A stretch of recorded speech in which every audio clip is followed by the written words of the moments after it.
Today I wanted to talk about traveling to Aruba and why so many people do it and why you maybe should too. Vacationing to Aruba has always been a popular destination, and people still continue to want to travel there to this day.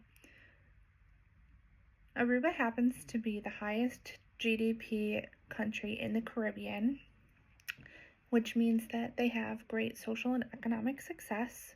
Aside from tourism, Aruba also has a great exportation system for fuel. And I think that has to do with the close proximity to Venezuela. They are able to export their goods. And we see this in the BBC's Aruba timeline that they posted.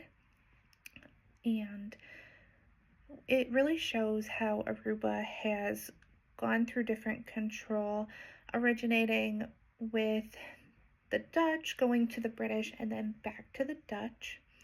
Aruba also had the first female prime minister in 2017, and then again in 2021. She was reappointed because no political party in Aruba could pick whether or not they were to one side or the other, so they opted to continue with the female prime minister who had been ruling.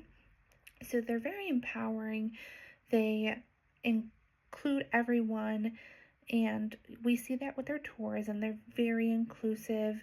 There is a lot of jobs in the entertainment industry, but they also can be self-sufficient through the exportation of the fuel that they produce, to the point of them being close to Venezuela and being able to export their fuel.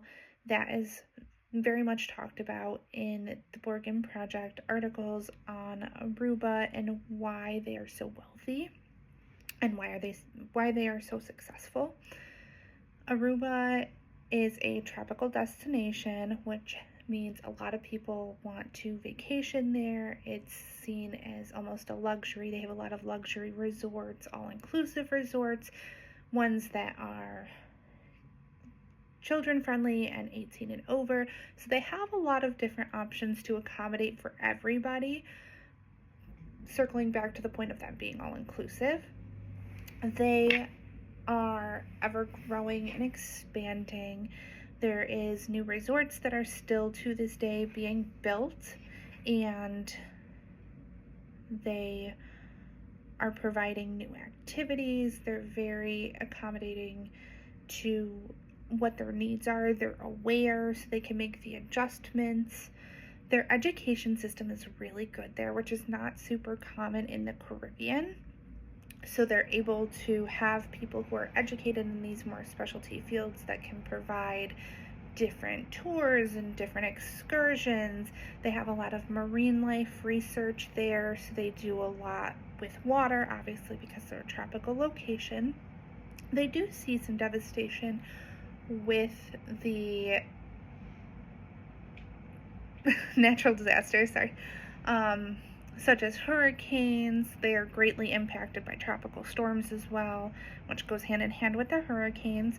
But because they are such a well-off country and they have the money and the resources and the people who are educated in repairing things, they can bounce back really quick and not lose out because of the hurricanes and the tropical storms and the natural disasters that are taking place in these areas.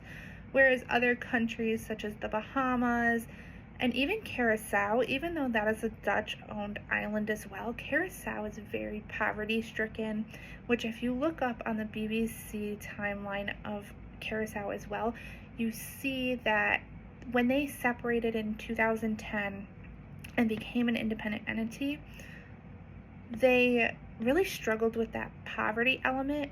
In 2011, they still had 25% of their population that was living in poverty. So they have not been able to, at that point, expand from that. They did open themselves up to cruise ports, which opened up a tourism industry for them.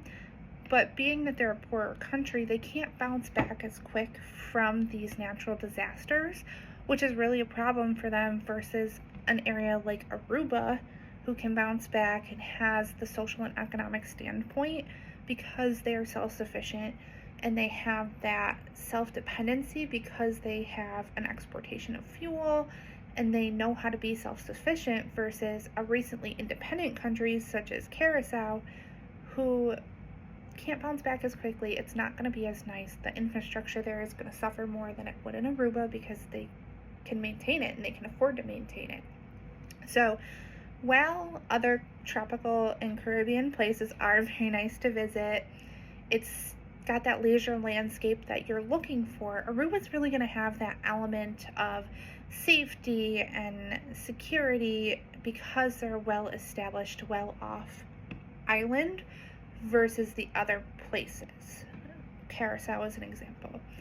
So overall, I would really recommend visiting Aruba because they have access to everything. They are self-sufficient. It's safe versus some of the other countries because they're more poverty stricken. They're not going to be as safe.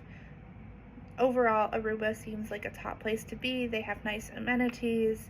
They are self-sufficient and supportive. Overall, Aruba seems like a really great place to visit.